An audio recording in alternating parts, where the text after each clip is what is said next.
Okay. So hello and welcome to the second annual New Jersey Youth Transition Conference. My name is Christina Rapizzi, and I represent Values into Action New Jersey on behalf of the YTC Planning Committee. We will place a registration form in the chat box for you to share your contact information so that we can share the recordings and resources with you from this workshop. Please note, for those who are seeking continuing education credit, you are required to complete the form, as this is the contact method in which we will send you your proof of attendance. Today's workshops will be hosted via the same link you have joined with today.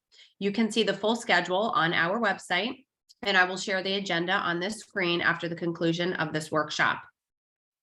Our presenters today are Stefanie Rinaldi and Brooks Sanders from Association of People Supporting Employment, who will present on the topic, how to open the door to employment. All right, I'm going to turn it over to you guys. Good luck. Thank you. I'm going to share my screen so everyone can see the presentation. Okay, welcome. I am Stefanie Rinaldi. I am the Vice President of New Jersey NJAPSE. I also have been in the field for 10 plus years. I am currently the State Director of Employment Services for Pennsylvania for Community Options, but I spent most of my career in New Jersey with New Jersey Services. Brooks, do you want to introduce yourself? Sure. Hello. My name is Brooks Sanders. I'm the Manager of Employment Services at Eden Autism. I've been in supported employment for about 12 years. I also sit on the board for New Jersey NJAPSE, and I hold the position of secretary. I develop integration inclusion models for my company currently, and look forward to speaking with you guys about the transition process for employment. So just to start off with, I wanted to just give everybody a background of what NJAPSE is. It's the Association of People Supporting Employment. It's a national organization which each chapter is in 34 states out of the 50. We are a volunteer board. New Jersey's board is very robust and has 3 committees on it. Our board meets 10 times a year, as well as our committees meeting every month. We have 3 different types of committees. We have government relations, membership and outreach, and professional development. If you are not on our list of people to get our emails, I would definitely recommend getting on. We do have a website, and you can go to the website for NJAPSE, which is www.apse.org, and you can see what we have to offer. If anybody is in the field working with employment services or transition services for youth, I highly recommend getting on our mailing list. We also have different events and professional development webinars that we do online as well. So to start the presentation, we're going to be talking about New Jersey youth transition and how to open the door to employment. How do we get in employment? How do we start in the employment process? So there's 5 service accomplishments. When we think about employment, you want to be able to share ordinary spaces.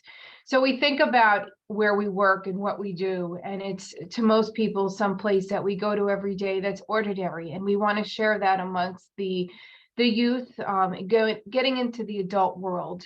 We want to make choices. We want to be able to employ somebody with a disability where they want to work.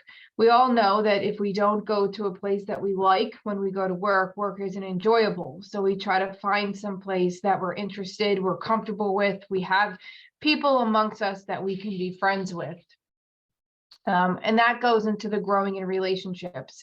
I'm sure many of you can think about a place of employment where you have made a very good friend. You've stayed in contact even after you left that place of employment. We also want to develop abilities, making sure that the person is working based on their strengths, not putting them in a place that they don't want to be. For example, if somebody doesn't really like to be around lots of people and like noises, we don't want to put them in a place that's very loud, because then they're not going to be successful. The last point is having respect and a valued social role. I love to give this example. In the beginning of my career into the field, I was job developing and going in businesses and trying to make connections for our individuals to do job sampling. And I went into a local business actually in the town that I live in, and I asked if we could work. It was a pizzeria, and I thought that we could help bust the tables and, wrap the silverware and, put together the pizza boxes. And they were very unwelcoming to me as a person in the field job developing. And from this day on, I have never went back to that restaurant even to eat, because I felt that they didn't respect me and the people that I work with. And I wanted an individual that I serve to go into a place of an employment feeling valued and feeling part of the organization. So I want a job. Where do I start? I'm a high school senior. I'm a super senior. How do I get a job upon graduation? So one of the things is, if you are Medicaid funded and you are on the supports program or the waiver program, you're going to want to contact a support coordinator. Support coordinators are not state entities. They are separate, and they provide support. You get a budget from the state. Your support coordinator will work with you to figure out which money wants to go to work, what service. The supports manual is kind of like an outline, and it has, I like to say, a la carte for services. You can also connect with DVRS. Your support coordinator will connect you with your DDD funding. DVRS is the Department of Vocational Rehabilitation Services. It's employment. You have to be over the age of 18. For DDD, you have to be over the age of 21. If you do want DDD services, you should start the process while you're still in high school, because it is rather lengthy, and it does take some time. You next want to identify possible job supports and transportation. So you got your support coordinator, you got your funding, and now you want to figure out, okay, I'd like a job. So that support coordinator is going to connect me with a service provider. There's many service providers in the state of New Jersey, and sometimes it can be very overwhelming. I will tell you that all the service providers are different. They do the same thing, but they may do it differently. You want to find the service provider that best fits you, your needs, and that you feel the most comfortable with. So now you have a provider, you have a job coach or an employment specialist that you're working with. You want to identify possible job supports and transportation. So who's going to take you to work? What public transportation are you going to use? Is there public transportation? Where are you living? Are you living in a group home? Are you living at home with family members? Are you living in your own apartment? You want to take a look at this and say, okay, what supports do I have to get myself to and from that job? Then you want to discuss what type of job works best for you. So this is something that the job coach will be able to help you with. The term job coach and employment specialist can be used. They're pretty much the same thing. Different providers use the terms maybe a little bit differently, but it's the person that's going to help you find a job. And you can job sample, you can have assessments done. There's different things to start the process to figure out exactly what you need and what best fits for you. Maybe you want to start working part-time and you want to do 10 hours a week, and then you want to work yourself up to 15, 20, maybe 25 hours a week. Maybe you want to work in a store, but if you don't like loud noises, you want to work in an office building or a factory that's a small factory versus a large factory. So you really want to work with your employment specialist to figure these things out.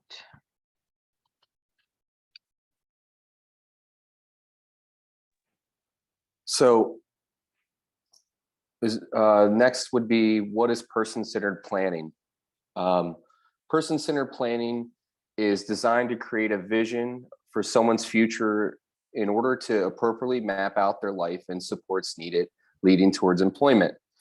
This needs to be specifically to the person. Everything around person-centered planning should be checking the boxes of the individual, likes, dislikes, strengths, things that are geared specifically towards them, not towards family, not towards mom and dad's interests, caretakers' interests. It really needs to be geared towards the individual, and that's why it's called person-centered planning. During this process, it's important for all attendees to listen, learn, and work together in order to focus on building a plan with the person for today as well as the future. Meaning that the plan that you make today for that individual may not be the plan that is in effect 5 years from now. It could, or 10 years from now. This is always changing. When employment and growth and skill sets and career building shifts, that's when this plan needs to shift. You can't just make a plan for Johnny or Susie at 21 and then say, okay, we're going to use this at 40. It doesn't work that way. Everyone is the same as you and myself. These plans need to be changed and adapted to the individual's growth within the career field, as well as the work setting and preferences and skill sets that they're displaying in the workforce. When creating this plan, friends and family should be working with the person to find out what is important to them. These decisions should focus on the items leading to employment, meaning that whatever they like and whatever they find the most interest in and what makes them happy and what makes them want to go to work, the same as you and I, loving what they do and making sure that we are actually identifying a profession, a career, a job that's specifically for that individual. Everything has to keep them at the centerpiece of this. When you start to put your own thoughts and your own perspectives of like, oh, they may like this or they may like that, you really just have to think about the individual, and you need to put your ideas and what you think would be best for them aside. Person-centered planning does not. These are the things that you should not be doing. Making decisions without the insight of the person the plan is being created for. So if you're making the decisions for the individual, that's not person-centered planning. The individual should have a say. They should be helping to make those choices for their future, because they will be the individual at work. They will be in that setting for however many hours a week that they are there. So it's essential for you to put your insight in, but always make sure that you're keeping them at the centerpiece of this decision-making process. Placing the person in an existing program or job that may not fit for their specific needs. If you're just going in the job developer, community job coach, employment specialist, whoever is helping to create this opportunity and working with the family, if they just say, hey, we're going to put them at this restaurant or we're going to put them at this supermarket just because they're hiring or they're accepting of the individual, that's great. We want to see people go into the workforce. We want to improve those numbers of individuals working with disabilities. But if it's not based around their wants, their needs, and what they like, we're losing that. So the most important thing is to develop specifically to the individual and making sure that that person has made or helped to make the decision for their future within employment.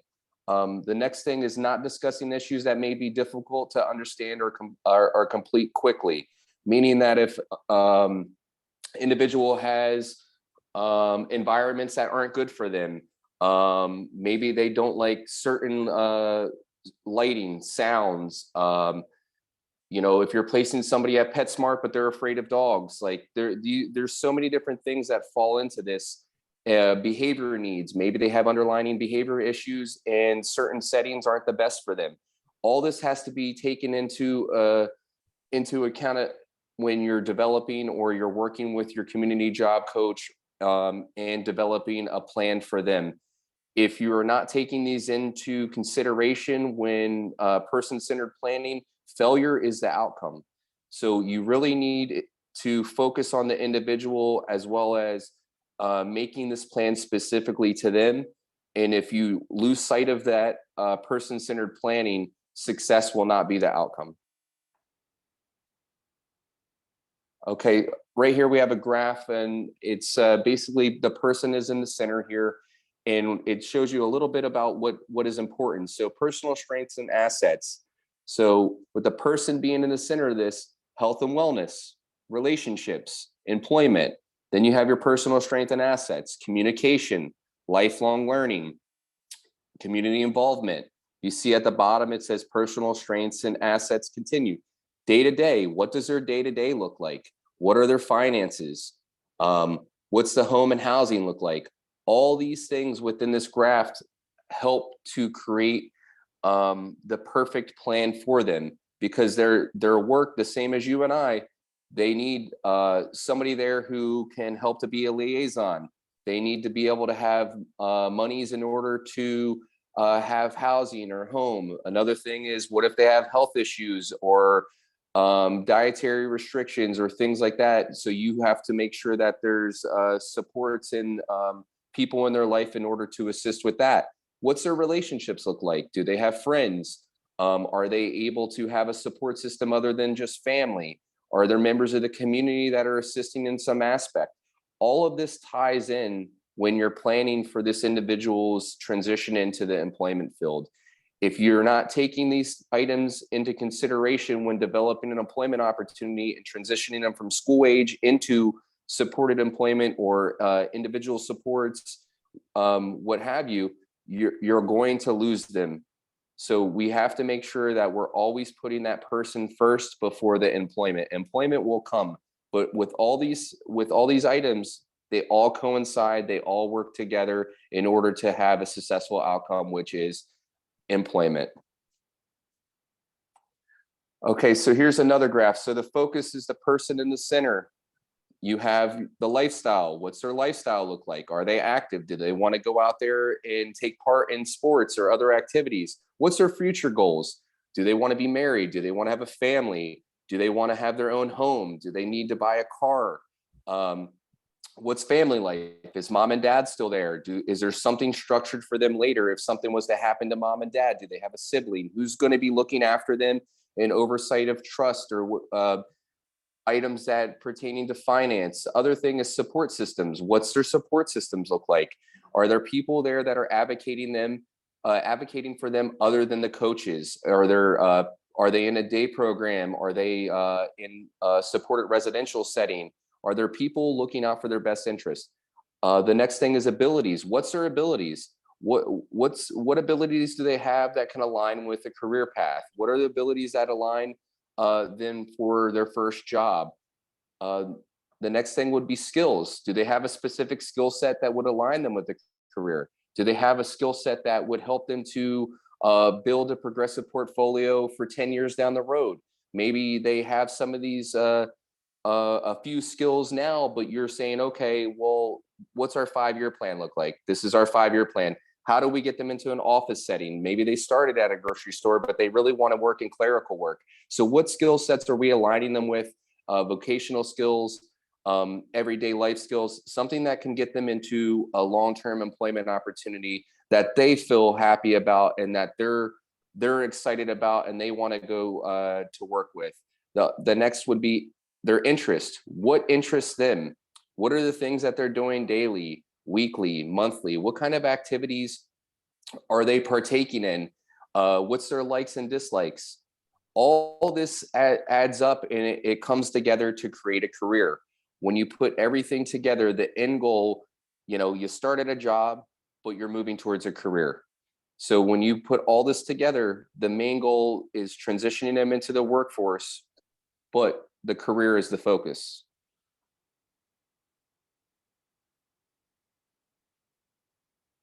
Does anybody have any questions before we continue about what person-centered planning is? If you want to put them in the chat, Brooks and I can answer them. Your support coordinator really should use the tools to use person-centered planning as a baseline for providing supports. Just like I said, to finding a service provider, finding the right supports coordinator is also something that can be difficult at times. It's like finding a therapist. Sometimes we just don't match. Some support coordinators will do their job better than others or differently than others, and you have to find one that matches you. Right. The other piece to that is just you're not stuck with that support coordinator. So you may start with an agency. That's not your agency for the remainder of your time with supports. You can move and go into a different support agency. The other thing is the same as the person-centered planning, that support coordinator, it has to be a fit for the individual. They need to check the boxes that meet the needs of that person. And if they aren't meeting your needs, then you should look elsewhere. But don't ever think that you're trapped with that support coordinator. You have the right to move, and you have and the individual has the choice. So you may like the support coordinator, but the individual doesn't like the support coordinator. If that's the case, that's their choice. So you cannot force a specific support coordinator on the individual just because it's close to them, or they like, or you like them, or you have a prior relationship with them. It's really about the individual. And if you get away from the needs of the individual, they're no longer making the decisions and you're making them for them. And that's what we want to eliminate. They need to be a part of this process as much as you're a part of this process. But you have to work together with them and making sure that you're meeting the needs of them. So one of the questions in the chat is, what is your advice to find a good support coordinator agency and their support coordinator? So working in the field, I could tell you to ask around. With being somebody that's been in the field for a long time, I know the support coordination agencies, I've worked with them, so ask around. I'm a service provider, I'm not a support coordinator, so I can suggest which one's better. I also would be careful. There's a lot of agencies that started on their own. They're not larger agencies, so you just want to make sure that they're doing what they're supposed to be doing and that they have all the resources. You should be able to find a list of support coordination agencies on the DDD website, and we have some of the websites at the end of our slides that you can jot down, or I can also email you. You can email me later and I can send them directly to you. Finding a good support coordinator can be difficult.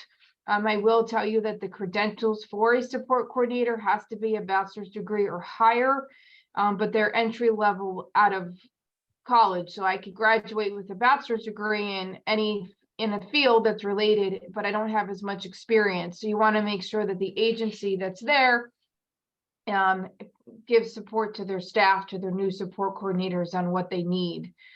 Another thing I want to point out too is a lot of you may be teachers or parents of students that are graduating. As a service provider, somebody that would do intake meetings and work with the families, I like to talk to the student. One of my biggest pet peeves is when the parents talk for their children.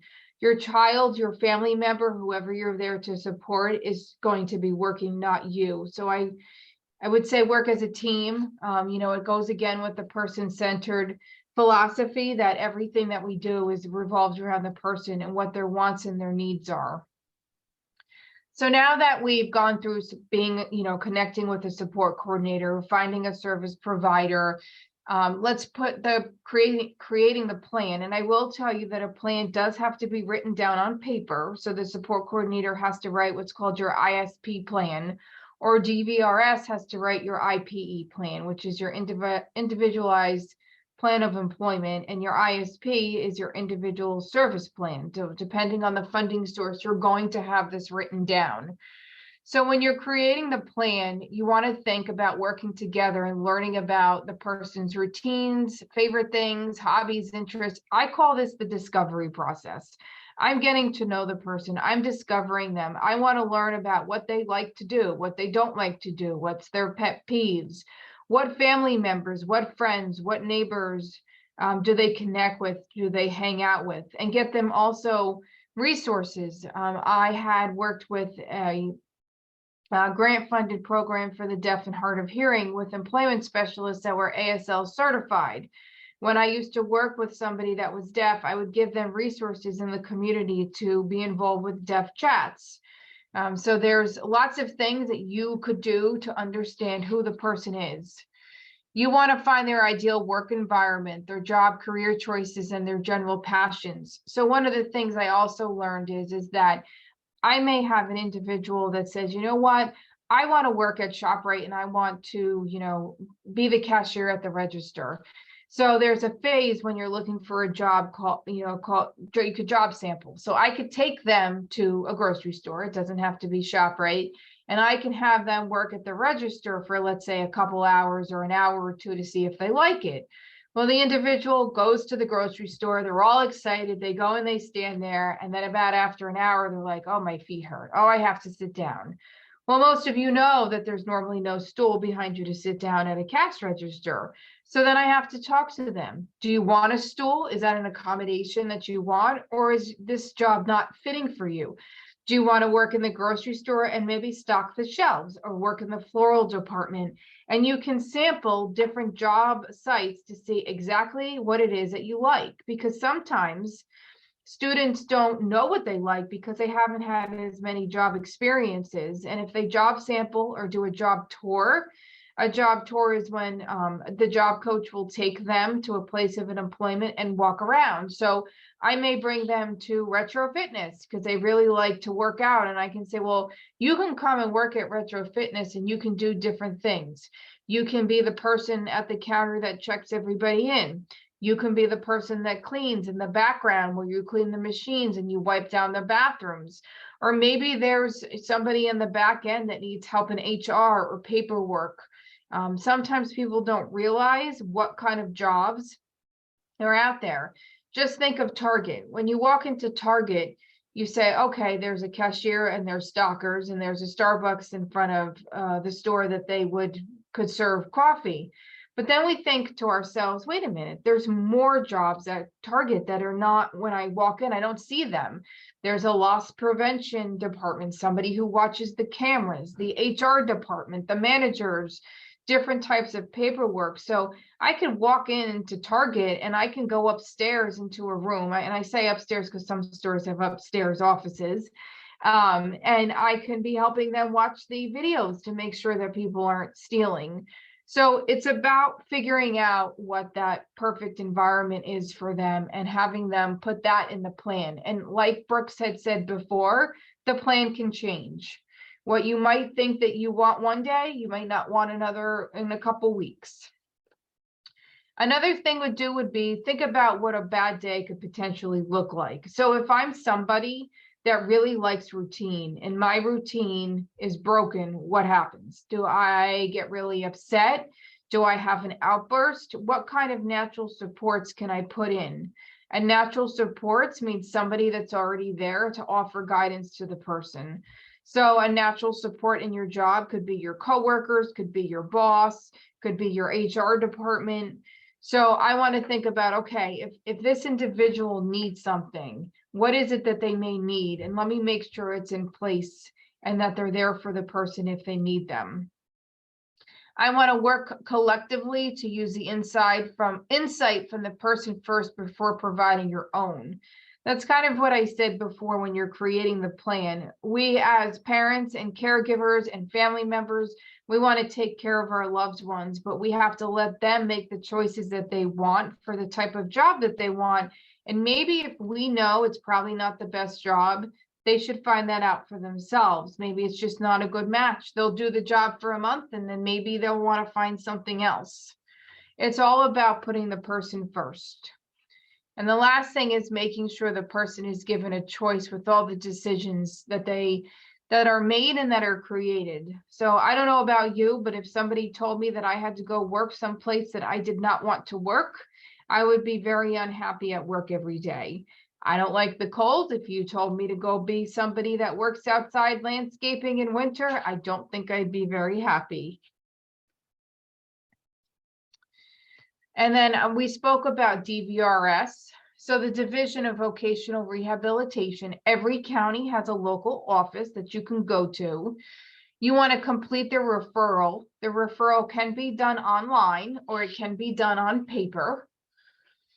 You have to become eligible. So after you fill out the paperwork and the DVRS office gets the paperwork, they'll decide if you're eligible.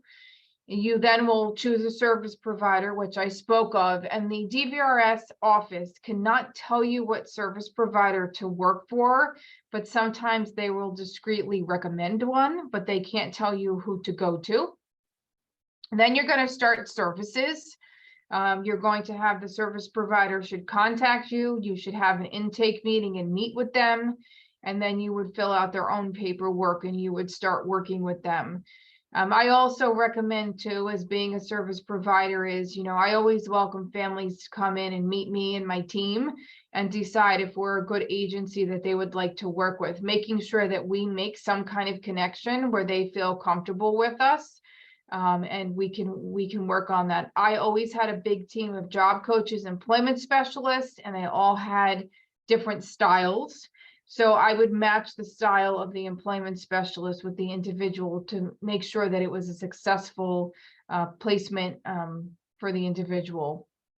Some of the services that are offered by DVRS, which is something I said some of them, but the trial work experience. So you have your family member that doesn't know if they want to work. You can go to DVR before you become eligible and you do a trial work experience. So you work with the employment specialist that has to have certain credentials, which are higher than your pre-placement, job sampling, job coaching, and intensive and below services. They're doing an evaluation on you when you do the trial work experience to figure out what is it that you want to do? Can you work? And the job coach will take this person out and they won't tell them what to do or do it for them. They'll guide them to see, okay, can you stand for long hours? How do you get to work? How's your demeanor? What are you wearing to work? And they'll do the assessment and they'll make a recommendation to DVRS. And once that recommendation is made, DVRS can decide if they want to make you eligible for services and continue. Community-based work evaluation is also another form. It's very similar to a TWE, but it's after you become eligible. So if you put a referral in to DVRS and DVRS says, yes, you're eligible for services, but you don't know what you want to do, you can go out into the community, job sample, and they will do an evaluation on you and try to help you decide what it is that your strengths and things that you may need to work on are. You also can do internships for a period of time, which is normally 4 to 6 weeks, working in a place of employment to see if you like it. Pre-placement is a phase for DVRS that, again, I can job sample, do an internship, but it's just smaller. It tends to be DVRS gives vouchers and they give them by the hours. So a pre-placement voucher may be 20 hours where you can go to 2 job sites and sample them and see if you like them. Pre-placement is also writing your resume and preparing you, maybe going over the soft skills of job readiness. Those soft skills may include speaking to people when you're at work, if you have a question for your manager, if you have, altercation with a coworker, who do you go to? There are agencies, I always had a curriculum that I followed to do work readiness skill training. Again, job sampling, job coaching. Job sampling is when you sample a job, and job coaching is when the job coach or employment specialist is with you while you're working.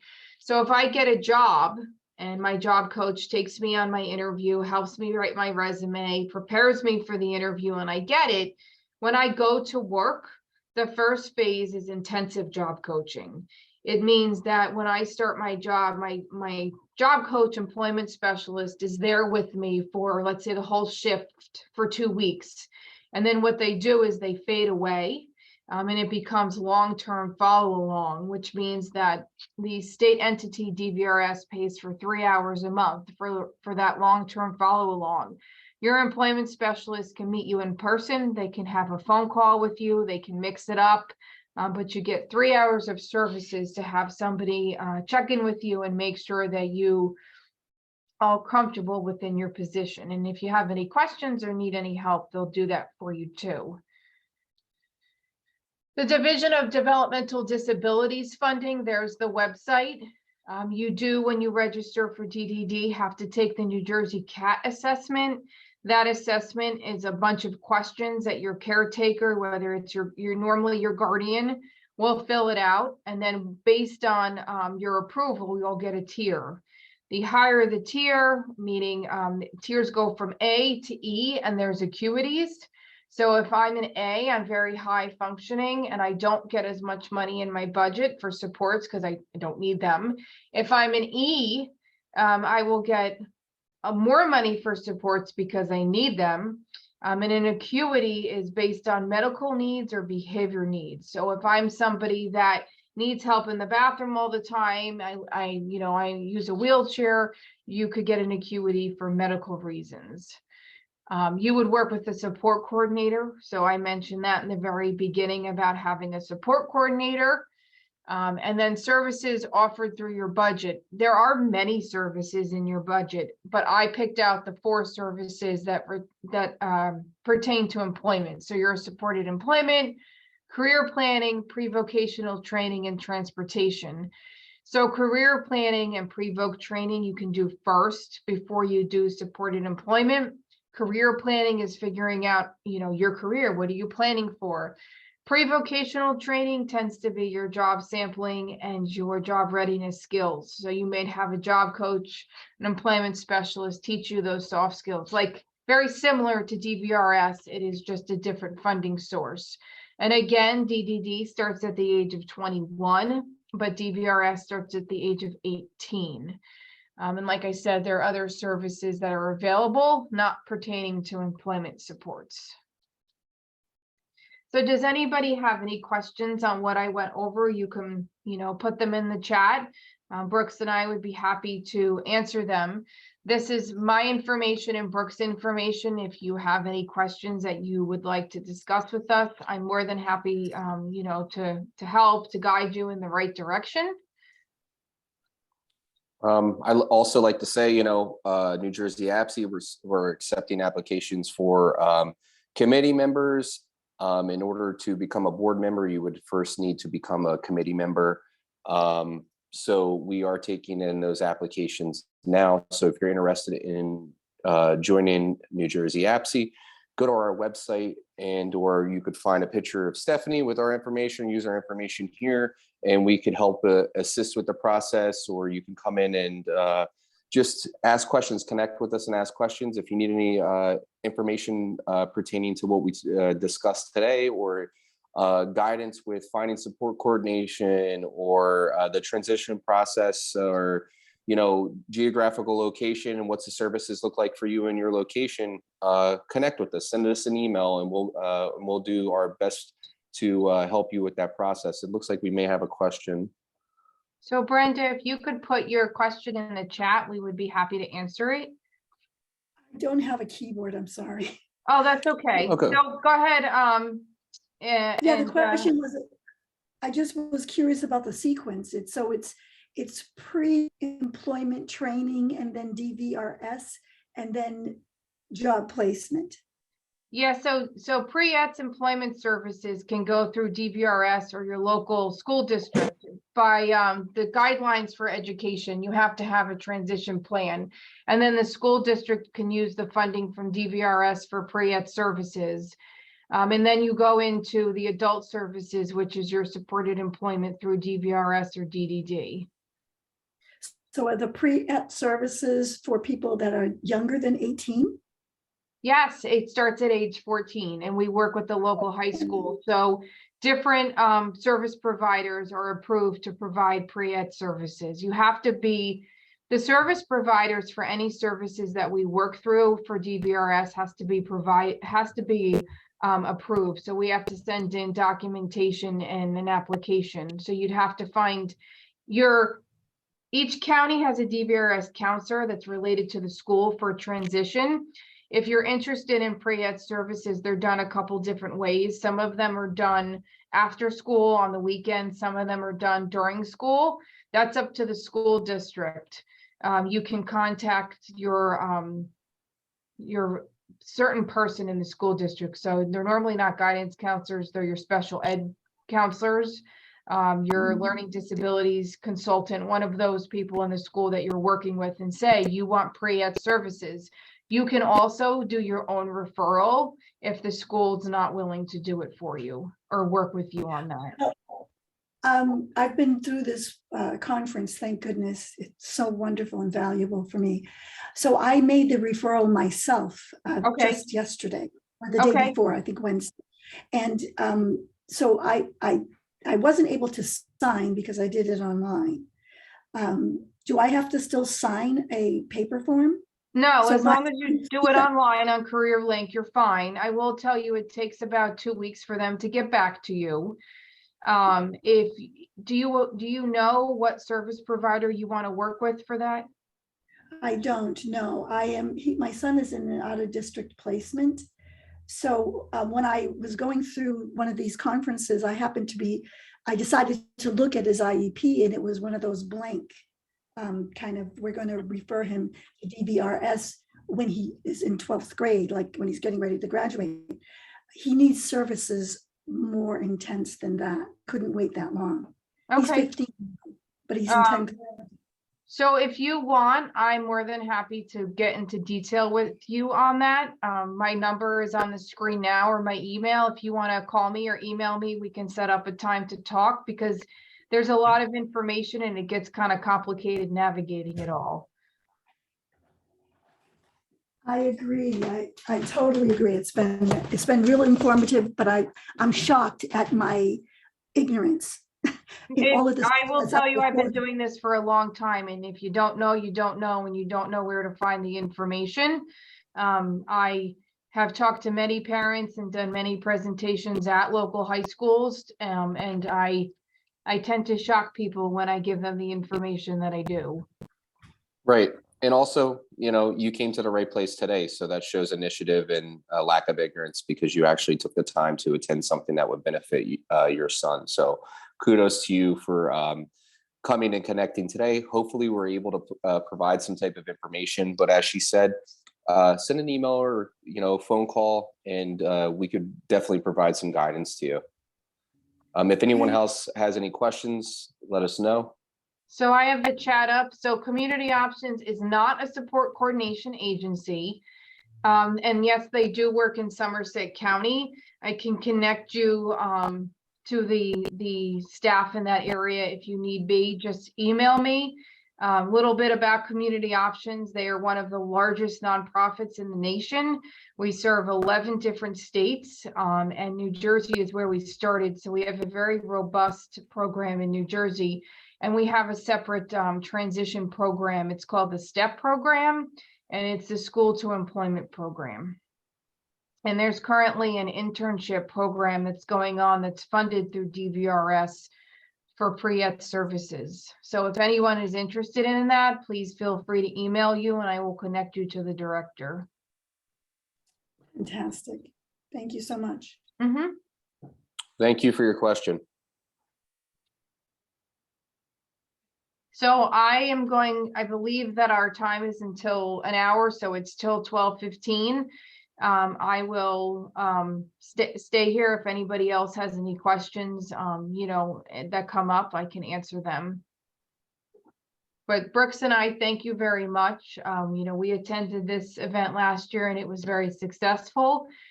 So, again, if you have any questions, just let us know and we can direct you in the right spot. Thanks for attending, guys. Hopefully you learned something and we were able to assist. Thank you, guys.